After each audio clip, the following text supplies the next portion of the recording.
মেয়েদের জীবনটা অনেক দুঃখের। মেয়েদের নিয়ে না কোনো স্বপ্ন রচনা করা যায় না, অন্তত মেয়ে সন্তানকে নিয়ে না।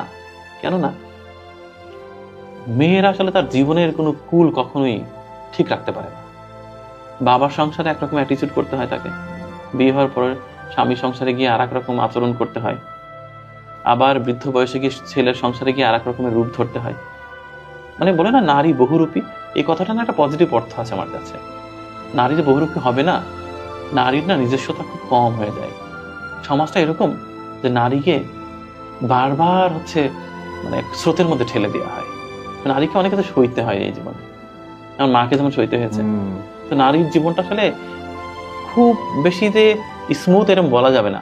প্রতিটা নারীর জীবনেই খুব যন্ত্রণা, মানে এক একটা স্টেজে এক এক রকমের যন্ত্রণা।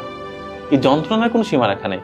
আমার তো মনে হয় প্রত্যেকটি নারী আসলে যন্ত্রণার মানে একেবারে বিশাল বড় একটা গোডাউন তৈরি করে রেখেছে হৃদয়ের ভিতরে।